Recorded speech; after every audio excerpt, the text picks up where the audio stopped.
Thanks for joining us again on the wonderful world of Genealogy, a Newcastle Family History Society podcast. The Newcastle Family History Society, located on Awabakal land in Newcastle, New South Wales, Australia, provides support for those interested in family history. In this, the final episode in the series, Maree and Ken Shilling have shared 10 valuable tips aimed at helping you overcome the frustrating obstacles that often hinder our research progress. As in episode 5, Ken is joined by Margaret Ashford. Brick walls are something we all bump into along the research path, tending to test our sense of humour and ability to think laterally. Perhaps it would be a good idea to step back and review your work so far, generation by generation. Have you verified the information you have through birth, marriage and death certificates or other primary sources such as parish registers? Are you keeping a chart, either on a computer program or handwritten on paper, showing family names, places and dates? This makes it easy to see just where gaps are. In this podcast, we are offering some tips which hopefully might just give a spark of inspiration to your research. Tip 1. Go local. If your ancestor lived in or near a large town, think about organising a visit. You might find there is a local library, museum or historical society which could provide you with a map of the town in earlier times. If you know of any particular religious affiliation of your family, seek out the church and make contact with the minister before your visit to arrange an appointment. They may allow you access to the church records. Perhaps, of course, a donation could be appropriate. But if your family lived in a small village or country area, look for the places where locals congregate and get into conversation with them. They just might be able to pinpoint the place where your family lived. Being able to walk on the route great-grandfather took each day to his workplace, or great-grandmother's regular visit to a local farm to buy some eggs, is an experience to treasure. Spend time in the area your ancestor called home. Tip 2. Directories. Post office directories, road directories and trade directories can all help in your family history investigation. The disappearance of a name from a directory might indicate an interstate or overseas move, or perhaps a death, especially if a wife's name replaces her husband's in an entry. However, you should bear in mind that street names and house numbers may have changed over the years, some more than once. Tip 3. Birth dilemmas.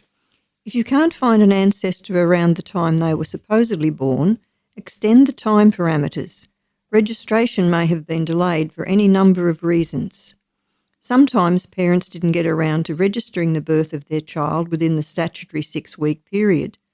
Rather than paying a fine, they may have adjusted the date of birth to fit the new time period. Addresses shown on birth certificates don't always indicate whether the place of birth was at the parent's residence, a nursing home, hospital or other institution. Check the street on a directory or road map to find the most likely place. No father's name on a child's birth certificate? Look carefully at the name given to the child. It is possible a clue lies in the child's middle name. If the father's name is not in the birth register, it may be recorded in a church baptism register. Ever wondered why some children in a family were baptised in a different religion to that of their siblings? If your family lived on the land in a fairly remote area, chances are they would not be churchgoers due to long distances. Instead, a preacher or minister would travel on a circuit to visit the remote outposts of his domain, performing baptisms, marriages and memorial services for his flock. A family may not see a minister of their choice for over a year, and being desirous of having their child baptised, would ask the next minister who visited on his rounds to perform the ceremony. So you could have half the children in the one family baptised as Roman Catholic and the other half as Church of England. It all depended on who was visiting on their circuit at the time. I wonder if this situation was just accepted or if it caused some discord later in life. Tip 4. Terms and titles. The meaning of some of the terms and titles we use today have changed over the years, almost without us realizing, and you may come across them in early documents encountered in your research.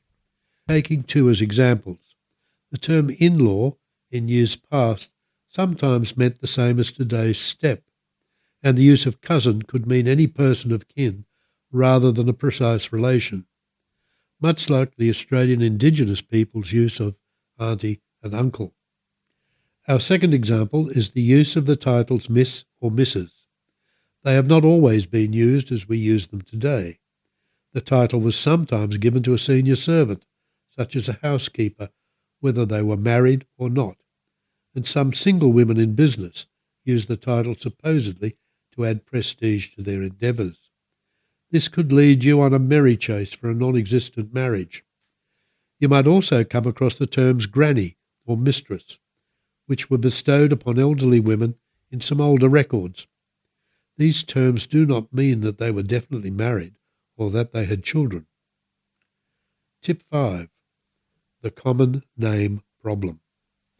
If your ancestor has a common name, such as John Brown, and you have no record of his parents, you will be faced with multiple entries on any births, deaths, and marriages index. It usually ends up being placed in the too hard basket, but there is an elimination process which might help you tackle this all too familiar problem. Firstly, cross off any who died at a young age, and therefore did not have any children. Next, if you are sure your John Brown died in Australia, eliminate all other countries.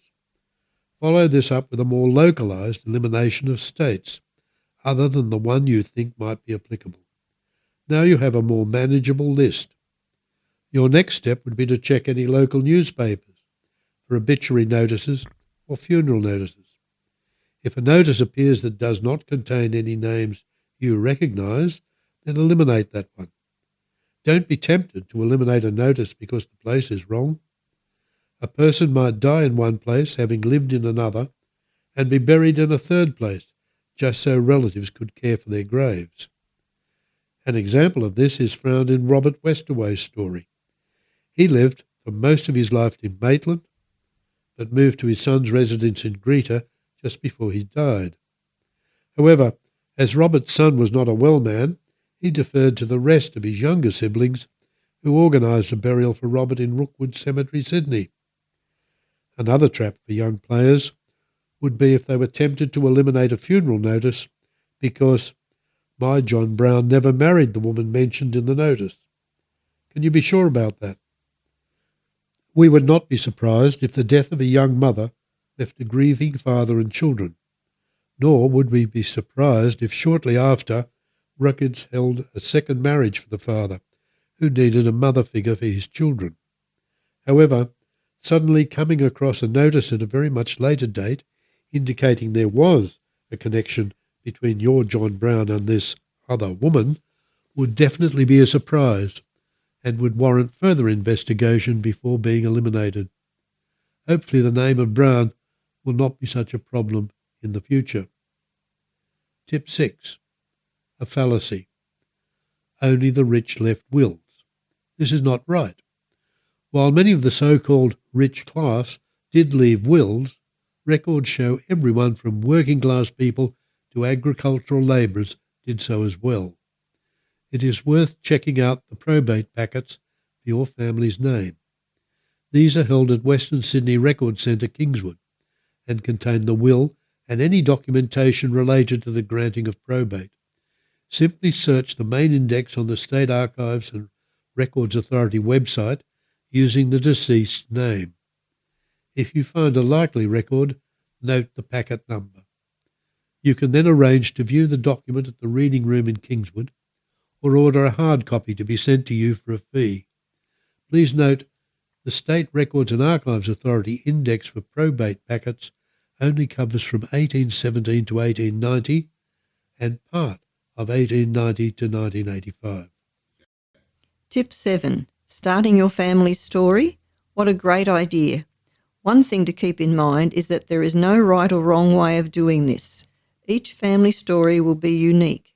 It may be centred on an individual or on a whole family, or indeed just on one part of a person's life, such as their military career.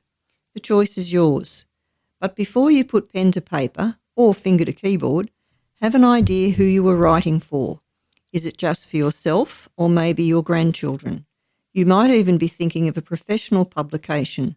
In making this decision, possibly without even realising it, you have also decided on your approach. Will it be chatty or a well-researched formal work suited for researchers' use? If you are having trouble in getting that first sentence down, one idea would be to describe a photo of your ancestor or an object that belonged to them, especially if you have decided this story would just be for your immediate family. A story does not have to begin with the birth of your ancestor. You could start halfway through and then go back. Published authors do this on many an occasion, so why can't we? Tip 8. Suggested alternatives. If you did decide to write the family story, it is good to include bits that still puzzle you. If you come across conflicting evidence and can't resolve the problem through your research, simply present both sides of the dilemma and let the reader decide for themselves. There is no shame in admitting you don't know. But perhaps writing the family story is not for you. You might prefer to prepare a chart for a family reunion or even a short slide presentation with captions. Maybe starting a blog or setting up a website appeals to you. And of course, you could become involved in podcasting. There are so many avenues available today for telling your story to the wider world. Tip 9. Back up, back up, back up. I can't stress this enough. How often are we told to do this, and yet sometimes that good advice goes unheeded, and we are left with a possible major loss of information on our hands. Please back up every time you do significant work, or at least on a regular weekly basis. Remember that hard drives and flash drives have a limited life. One day they will fail when you least expect it. Tip 10. I think I've made a mistake. If you discover that you may have made an error in your research, sending your hunt in quite the wrong direction, the first thing to do is to accept that the problem has to be dealt with before any further research can take place. Don't initially throw the problematic area of your research into the bin. Part of it might still be correct. Instead, try to understand why the story doesn't work.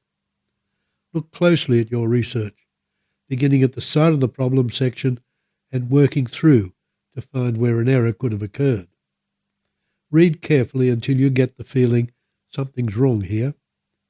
Perhaps you had started this work some years ago, but now with so much more material available online, your research could stand a review. Who knows? This simple step could solve a problem. But if a solution has not been obvious in a review of your research, remember, a problem shared is a problem halved, so be proactive and seek help.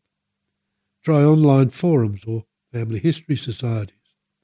Look for others who are researching the same family through social networking sites.